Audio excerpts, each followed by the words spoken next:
Buen día, hermanos, amigos que nos visitan en esta mañana. Sean todos bienvenidos. Qué hermoso que es poder adorar juntos al Señor, cantarle en esta hermosa mañana que Él ha preparado. Le invito, vamos a estar meditando en esta mañana, de alguna manera haciendo una continuación con los mensajes que estuvimos compartiendo las últimas semanas. Si ustedes lo recuerdan, estuvimos hablando sobre el trato de Dios en la vida de Abraham. Habíamos mencionado cómo el Señor estuvo tratando con este hombre de Dios, dejándonos tantos ejemplos para nosotros. Cómo lo llevó a tratar primeramente en su confianza en su pasado. Cómo Abraham, cuando comienza a caminar con el Señor, lo hace en obediencia a esa promesa, a esa palabra, pero lo hace todavía anclando su esperanza en su pasado. ¿Recuerdan? Cómo el Señor lo lleva a decirle de que lo que él tiene que hacer es dejar de mirar a su pasado y empezar a mirarlo solamente a Él. Luego compartimos cómo esa esperanza la pasó a colocar sobre su criterio, sobre su capacidad, la forma en la que él manejaba las situaciones. Y el título de ese mensaje era Sacrifica tu presente en obediencia. Y hoy vamos a desarrollar cómo el Señor, continuando este trato en la vida de Abraham, lo lleva también a pedirle que entregue su futuro. O sea, no solo su pasado, su presente, sino también su futuro. Vamos a abrir la palabra de Dios en Génesis capítulo 22. Y vamos a desarrollarlo desde ahí en adelante. Génesis 22. Dice así la palabra del Señor. Aconteció después de estas cosas que probó Dios a Abraham y le dijo, Abraham, y él respondió, heme aquí. Y dijo, toma ahora tu hijo, tu único Isaac, a quien amas, y vete a tierra de Moriah, y ofrécelo allí en holocausto sobre uno de los montes que yo te diré. Y Abraham se levantó muy de mañana, y enalbardó su asno, y tomó consigo 2 siervos suyos y a Isaac su hijo, y cortó leña para el holocausto, y se levantó, y fue al lugar que Dios le dijo. Al tercer día alzó Abraham sus ojos y vio el lugar de lejos. Entonces dijo Abraham a sus siervos, esperad aquí con el asno, y yo y el muchacho iremos hasta allí y adoraremos, y volveremos a vosotros. Y tomó Abraham la leña del holocausto y la puso sobre Isaac su hijo, y él tomó en su mano el fuego y el cuchillo, y fueron ambos juntos. Entonces habló Isaac a Abraham su padre y dijo, Padre mío, y él respondió, heme aquí mi hijo. Y él dijo, he aquí el fuego y la leña, mas ¿dónde está el cordero para el holocausto? Y respondió Abraham, Dios se proveerá de cordero para el holocausto, hijo mío. E iban juntos. Y cuando llegaron al lugar que Dios le había dicho, edificó allí Abraham un altar y compuso la leña, y ató a Isaac su hijo y lo puso en el altar sobre la leña. Y extendió Abraham su mano y tomó el cuchillo para degollar a su hijo. Entonces el ángel de Jehová le dio voces desde el cielo y dijo, Abraham, Abraham, y él respondió, heme aquí. Y dijo, no extiendas tu mano sobre el muchacho ni le hagas nada, porque ya conozco que temes a Dios, por cuanto no me rehusaste tu hijo, tu único. Entonces alzó Abraham sus ojos y miró, y aquí a sus espaldas un carnero trabado en un zarzal por sus cuernos. Y fue Abraham y tomó el carnero y lo ofreció en holocausto en lugar de su hijo. Y llamó a Abraham el nombre de aquel lugar, Jehová proveerá. Por tanto se dice hoy, en el monte de Jehová será provisto. Y llamó el ángel de Jehová a Abraham por segunda vez desde el cielo y dijo, por mí mismo he jurado, dice Jehová, que por cuanto has hecho esto y no me has rehusado tu hijo, tu único hijo, de cierto te bendeciré y multiplicaré tu descendencia como las estrellas del cielo y como la arena que está a la orilla del mar. Y tu descendencia poseerá las puertas de sus enemigos. En tu simiente serán benditas todas las naciones de la tierra, por cuanto obedeciste a mi voz. Hasta ahí la palabra. Inclinemos nuestros rostros y oremos una vez más. Santo Dios, gracias por tu palabra, Señor, tu hermosa, profunda palabra. Gracias, Señor, por ella. Gracias por tu trato en la vida de Abraham y en la vida de tantos hombres que nos han precedido, que nos has dejado, Señor, a través de ellos un ejemplo, un mensaje con el cual todavía después de tanto tiempo continúas hablando en nuestro corazón. Que esta mañana también puedas hablarnos, Señor, y tratar en nosotros todo aquello que necesita ser cambiado, modificado, entregado. Afina nuestro oído, Señor, en esta mañana. Toca nuestro corazón para que podamos, Señor, ser tierra fértil para esta palabra. En el nombre de Jesús. Amén. Si hay un evento en el Antiguo Testamento que definitivamente ha marcado mi vida, ha sido justamente este. Yo creo que este capítulo resume de una manera muy concreta, muy concisa, el mensaje de Dios al hombre caído. Yo creo que si de alguna manera pudiéramos graficar la vida de Abraham en líneas, con altibajos, o en momentos icónicos de la vida de Abraham, definitivamente yo creo que este sería el momento más significativo para Abraham en su vida.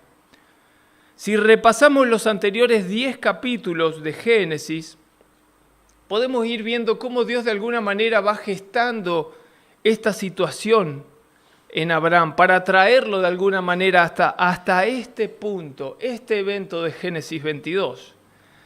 Para poder entender mejor qué significó esto en la vida de Abraham, yo creo que tenemos que intentar verlo desde sus zapatos, desde su propia óptica.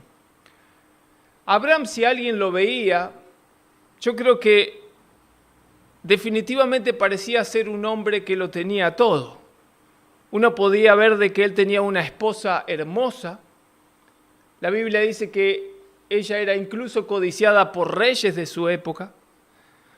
Abraham era lo que hoy llamaríamos un ultra rico, un millonario.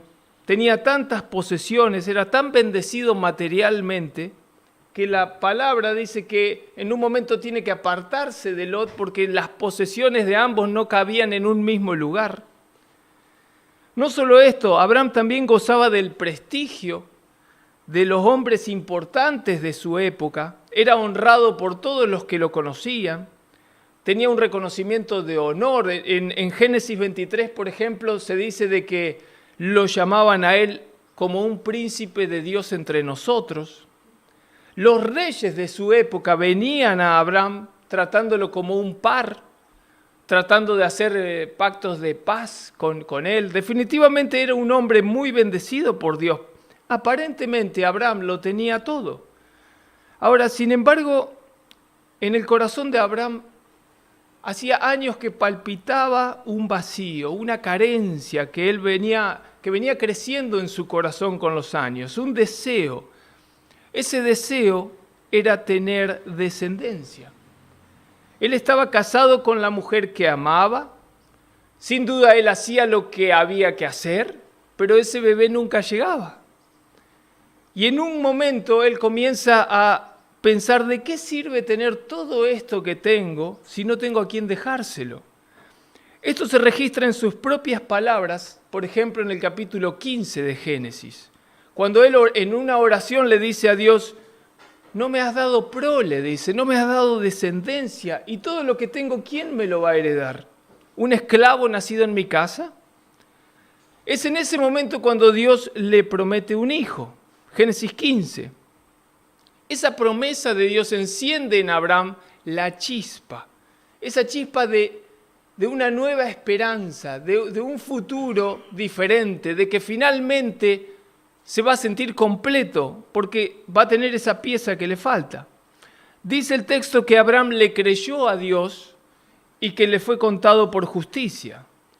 Yo creo que desde ese momento en adelante cambia algo en Abraham, cambia la perspectiva de él, porque esto era lo que a él le faltaba. Entonces él comienza a colocar ya su esperanza en el futuro, en lo que vendrá, en esa promesa, porque él sabe quién es Dios y que Dios se lo ha prometido y es fiel para cumplirlo. Los estudiosos de la palabra dicen que Cuando esto ocurre, Abraham tenía alrededor de 80 años en el momento de esa promesa, más o menos 80 años. Y Sara tenía 70 años más o menos. Pero no son, a veces cometemos el error de pensar que eran como 80 años de hoy en día. Abraham no estaba ni siquiera en la mitad de sus días, porque él vivió 175 años en total. Recordemos que esto es el inicio en Génesis, y los tiempos eran otros. Yo creo que aunque el texto no lo dice directamente, sin duda que Abraham imagina a este hijo de la promesa dentro del matrimonio. Es natural que así sea. Él está casado con Sara, ella es su compañera de vida. Es natural que ese hijo de la promesa tuviera que venir dentro del matrimonio. Dicho de otra manera, no era lo mismo si ese hijo fuera con otra mujer y no con Sara. Ahora, ¿qué pasa con esa promesa? Esa promesa se ve sometida a la prueba del paso del tiempo. Los días se convierten en meses, los meses van pasando, se convierten en años, y el paso del tiempo comienza de alguna manera a erosionar, a apagar esa fe que una vez estaba brillando fuerte. La promesa no se cumplía y la única certeza que tenía Abraham y Sara es que ellos se ponían cada vez más grandes. Y ahí es cuando ellos hacen lo que frecuentemente nosotros hacemos en situaciones similares. Permitir que la duda nos dirija al intentar interpretar a Dios. ¿Qué quiso decir Dios? ¿Qué será lo que Él quiso decir cuando prometió esto o lo otro? Tal vez, pienso yo, ellos dicen, tal vez Dios no puede resolver esto como nosotros lo imaginamos al principio. Permitimos, cuando hacemos eso, que la duda nos haga desconfiar de Dios, de su poder, de su capacidad, de su interés en nosotros, de su amor. ¿Y qué hacen ellos? Intentan de alguna manera ayudar a Dios a cumplir su propósito. ¿Dónde está esto? En el capítulo 16, versículo 2. Capítulo 16, versículo 2 dice que Sara tiene una conversación con Abraham luego de esta promesa y le dice a Abraham, ya ves que Dios me ha hecho estéril. Tal vez Dios me dé hijos, pero a través de mi sierva Agar. Lo que Sara está diciendo es, en otras palabras, parece que Dios no va a resolver esto como lo imaginamos. Yo creo que ya esperamos suficiente, Abraham. Vamos a poner manos en este asunto. En definitiva, ¿qué está diciendo? Vamos a ayudarle a Dios a cumplir su voluntad.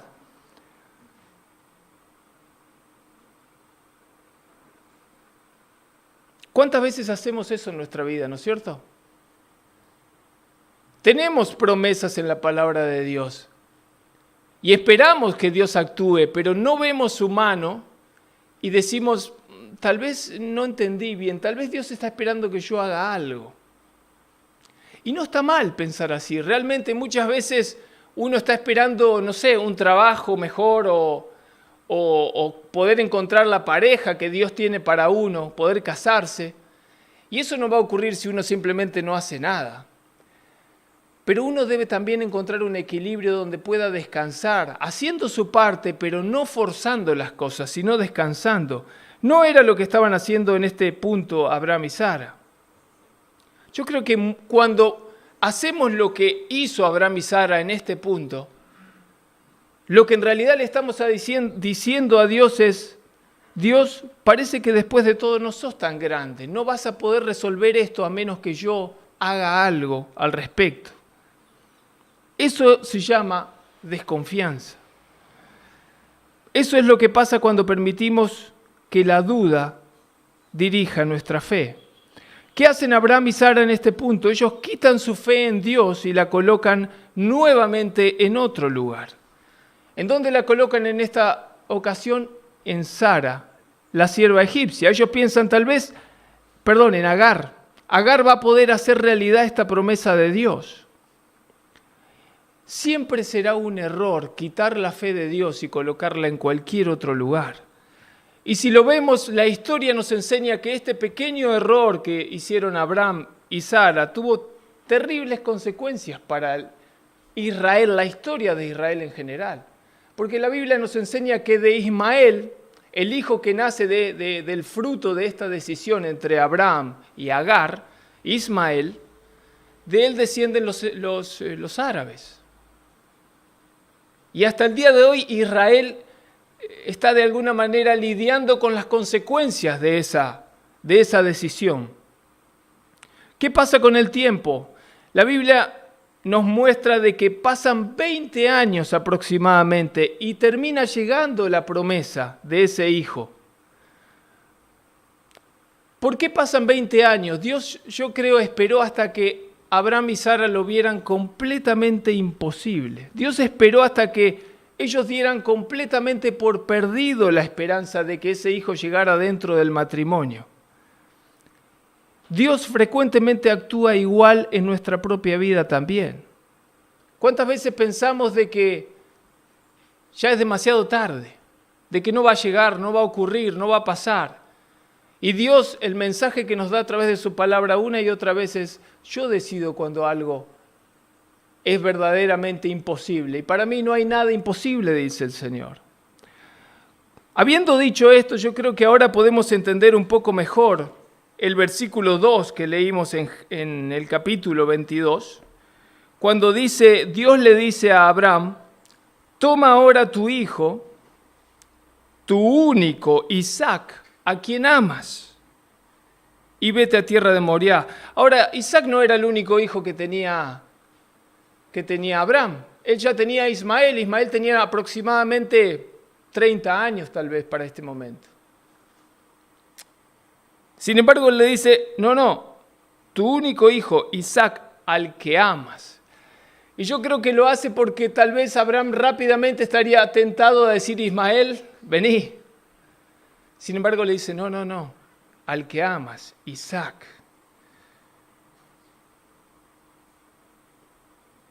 Es notable que Abraham no cuestiona el mandato de Dios.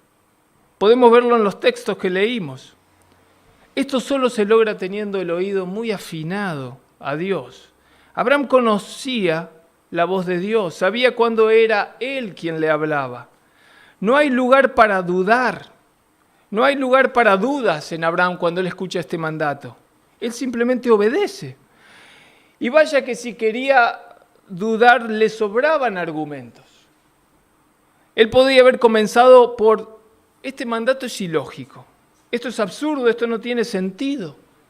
Se supone que Dios no es como un Dios de estos dioses paganos de Canaán que le piden a la gente que sacrifique a sus hijos. Se supone que Dios es diferente.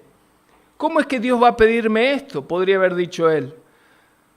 Pero Abraham había aprendido a través del proceso con Dios de que la voluntad de Dios frecuentemente sobrepasa nuestra lógica. A veces creemos que todas las directivas de Dios van a tener sentido y lógica, pero este ejemplo nos muestra de que a veces no es así. Claro que para nosotros es más cómodo, mucho más fácil simplemente encasillar a Dios dentro de un par de líneas mentales y decir: Dios es esto, todo lo que está dentro de esta línea que yo entiendo. Pero Dios frecuentemente en nuestra vida rompe ese molde, diciendo: yo soy mucho más grande de lo que podés pensar o imaginar de mí. Y lo vemos también en esta historia. Este evento, Génesis 22, este evento tan extremo nos demuestra dónde estaba la lealtad de Abraham.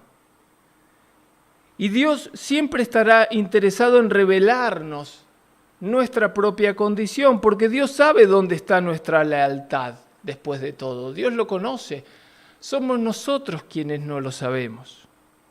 Por eso Dios genera en Abraham este choque de intereses en su corazón. Por un lado, la obediencia a Dios, y por el otro lado, su hijo. Todo lo que ese hijo representaba, su futuro.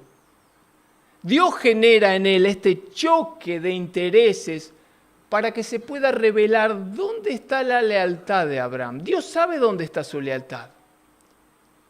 Pero frecuentemente Dios generará este tipo de situaciones en nosotros para que también nosotros para obligarnos a decidir, para obligarnos a tomar un bando y que se demuestre, se revele, ¿dónde está tu lealtad después de todo? Abraham sale aprobado de esta prueba. Su lealtad estaba con Dios, no importaba cuál fuera el mandato. ¿Qué podemos también aprender de esta historia? Vemos en el versículo 3, dice, muy de mañana. Se levantó muy de mañana y enalbardó su asno. ¿Qué nos demuestra esto? Prioridad. Eso habla de cuál era su prioridad. Él tenía prisa para cumplir el mandato de Dios. Abraham había entendido con el tiempo que cuando Dios te da una orden, cuando Dios te da una directiva, ese es el momento de ponerse en marcha. Ese es el momento de actuar. ¿Cuántas veces postergamos en nuestra vida lo que sabemos que Dios nos está pidiendo? ¿Cuántas veces en nuestra vida no tenemos ninguna duda de que Dios nos está mandando a hacer algo? Puede hacer algo concreto o simplemente entregar o renunciar algo en nuestro corazón. Administrar mejor nuestros tiempos, por ejemplo. Predicar a ese vecino que no queremos cruzarnos. Alumbrar. Sabemos lo que Dios nos pide, pero simplemente encontramos alguna excusa para patearlo para adelante. Abraham había entendido que cuando Dios te da una directiva es momento de ponerse en acción. Él dice que lo hizo muy de mañana.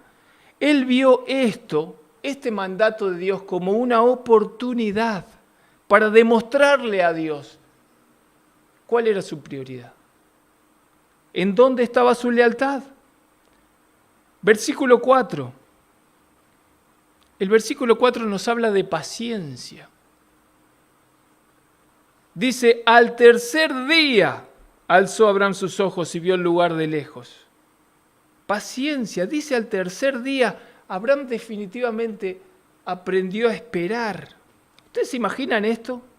Uno lo lee rápido a veces el texto, pasa rápido por las líneas, pero fueron 3 largos días teniendo que cumplir este mandato, mirando a su hijo todo el tiempo, pensando una y otra vez lo que él tiene que hacer, luchando con la tentación de no hacerlo, porque sin duda para eso fueron los 3 días, para extender la prueba, para darle tiempo a pensar.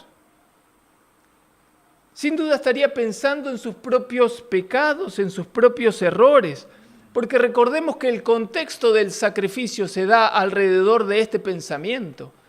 Cuando uno sacrificaba un animal en el Antiguo Testamento, ese evento, uno sabía que estaba haciendo ese evento pensando en sus pecados.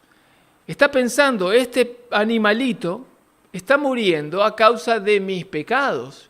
Por eso necesito hacer lo que voy a hacer. Uno estaba pensando en sus faltas, era natural pensar eso en el momento del sacrificio. Y ahora acá está Abraham, llevando a su propio hijo. A punto de sacrificarlo, era natural pensar, ¿cuál de mis faltas merece la muerte de mi hijo? ¿Por cuál de mis pecados? ¿Qué habré hecho que merezca que mi hijo termine de esta manera? Yo creo que yo no aguantaría, no sé, ni una hora, siendo honesto. Yo creo que varias veces Abraham durante esos 3 largos días alzó sus ojos a los montes, buscando socorro. Que termine de una vez toda esta prueba. Pero dice el versículo 4 que él alzó sus ojos, esperando ver ese socorro, y sin embargo solo lo hizo para ver lo que menos quería ver, que era el lugar del sacrificio, el lugar de la muerte. Versículo 5. Podemos ver el carácter aplomado de un hombre que ha sido procesado por Dios. Carácter aplomado de un hombre procesado por Dios. Una fe admirable. ¿Por qué? Porque él dice en el versículo 5, iremos, le dijo a sus siervos, esperad aquí con el asno. Yo el muchacho, iremos y volveremos. Sigue hablando en plural. Iremos y volveremos. Ahora uno cuando lo lee así dice, qué raro, ¿no? Si él sabía lo que tenía que hacer. Pero Dios en el Nuevo Testamento, en Hebreos 11, a través del escritor de Hebreos, Dios nos cuenta un poco más los pensamientos de Abraham en este momento.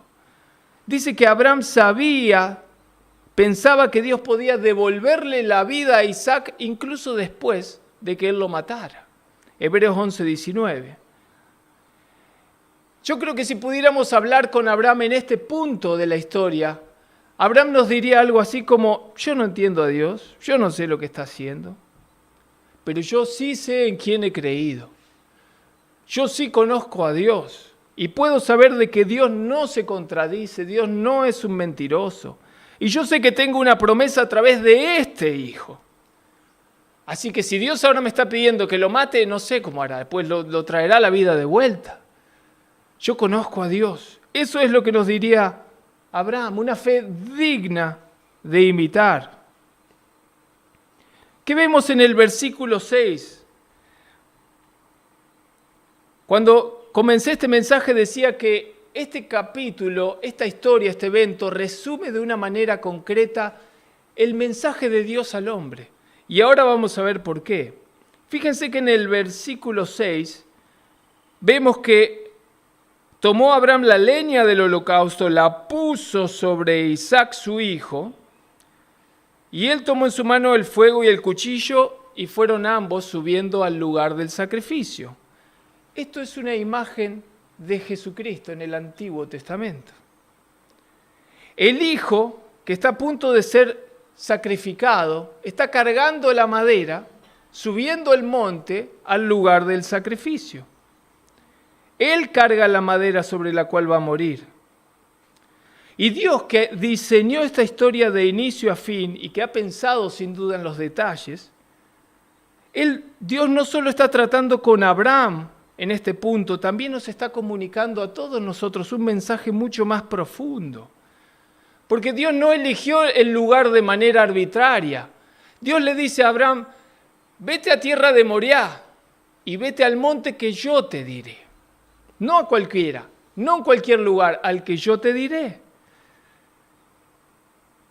¿Por qué esto es así? Si uno ve siglos más tarde, Salomón construye el templo en ese mismo monte. Ese monte pasa a ser el centro de Jerusalén porque el templo está ahí.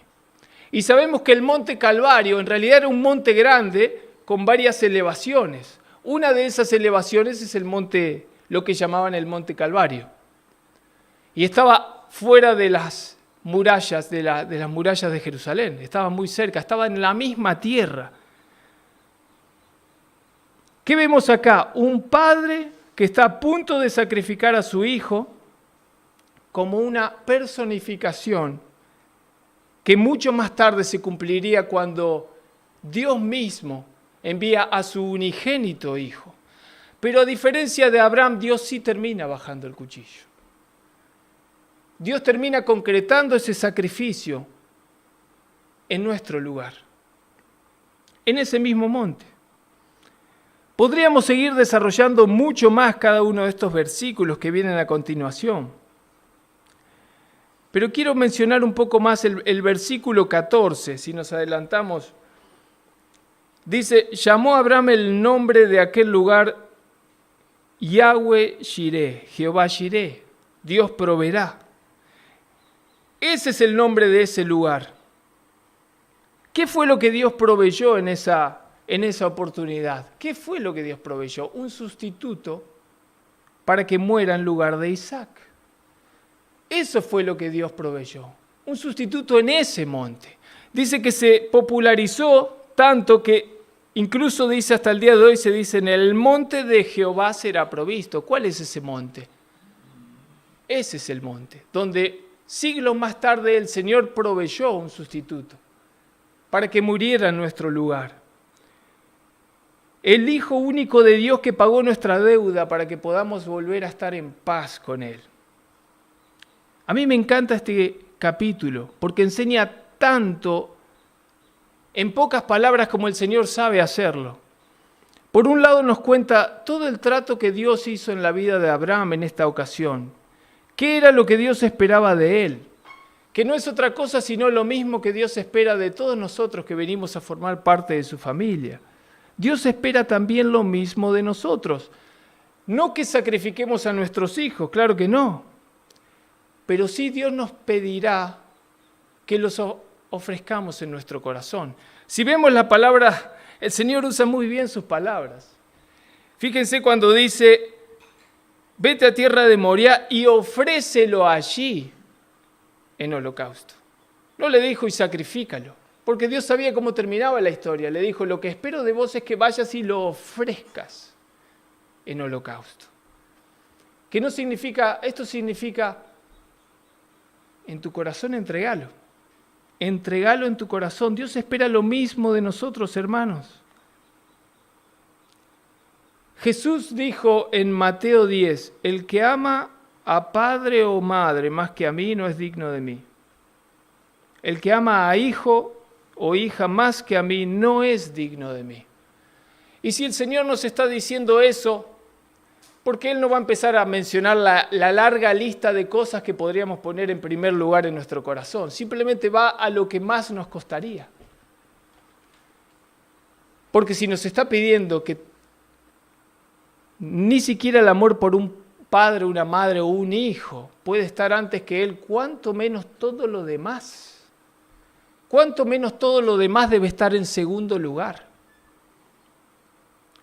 Incluso una promesa puede ser, o una bendición que haya venido de la propia mano de Dios, como en este caso. Abraham podría haber dicho, Señor, tú me diste este hijo, cuando ya era imposible para nosotros, y ahora me pedís que te lo devuelva. Y Dios hubiera respondido, sí, yo debo estar en el centro de tu corazón. Este es el mensaje que se repite en la Escritura de principio a fin, en el Antiguo Testamento y también en el Nuevo.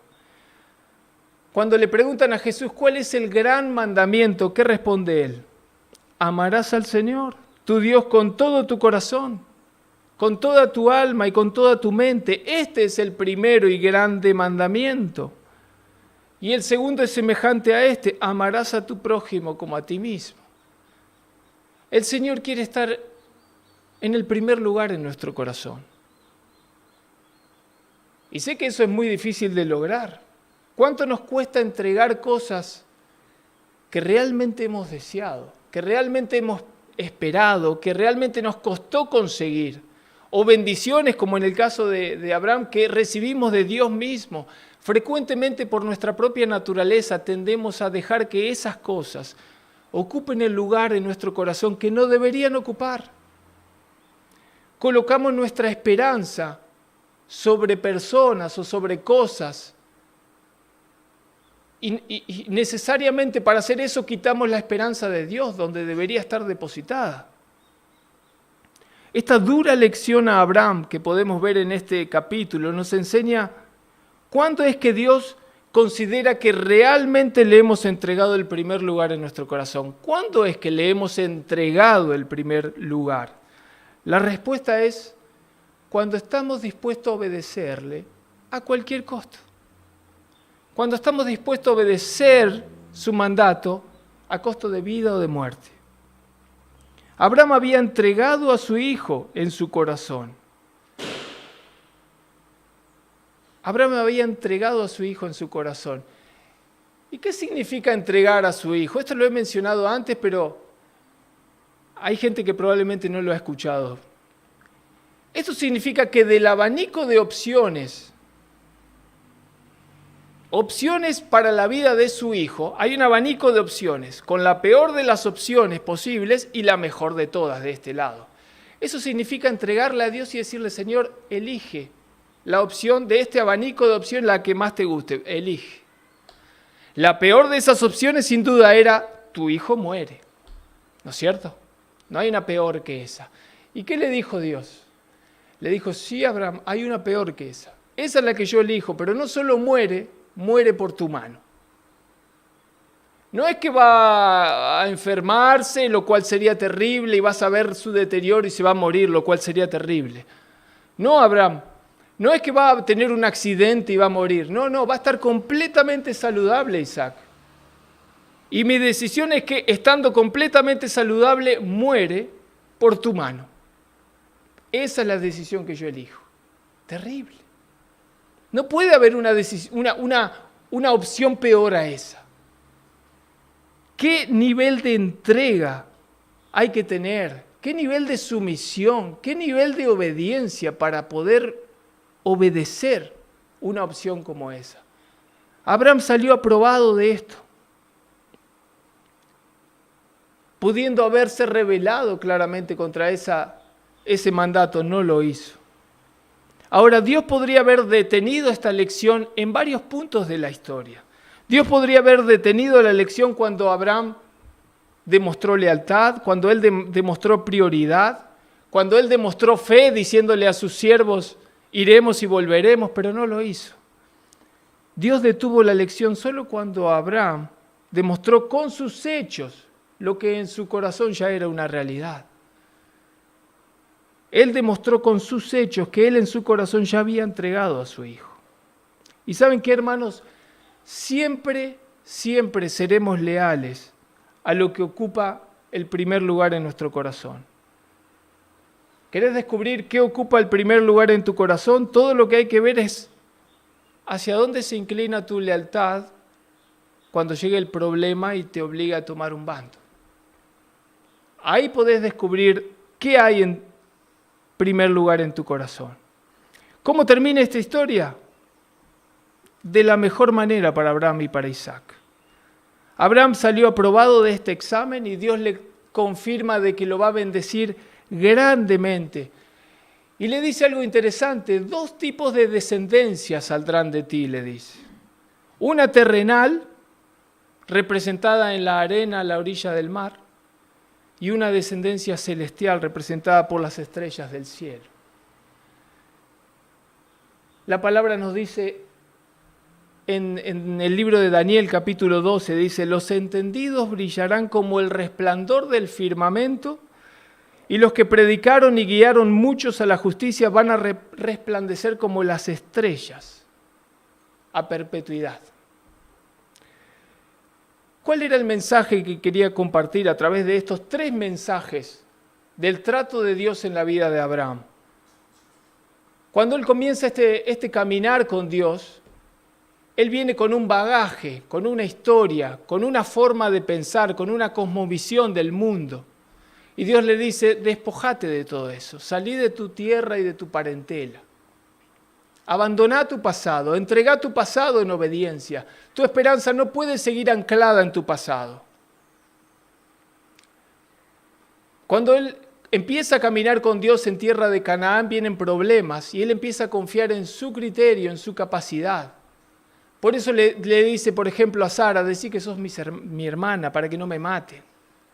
Y ahí pudimos desarrollar cómo Dios toma al egipcio más poderoso que había, a Faraón, y hace que Faraón se interese en Sara, para demostrarle a Abraham de que en realidad él es Dios de Canaán y él es Dios en Egipto. En este proceso Abraham con el tiempo termina poniendo su esperanza en su futuro, en esa promesa, en ese hijo. Y Dios le termina diciendo, entregame tu hijo. El mensaje es este, yo y solo yo debo ser tu esperanza. No tu pasado, no tu presente, no tu futuro. Solo yo soy la roca, dice el Señor. Todo lo demás, en lo que coloquemos nuestra esperanza, es arena. Solo el Señor es la roca.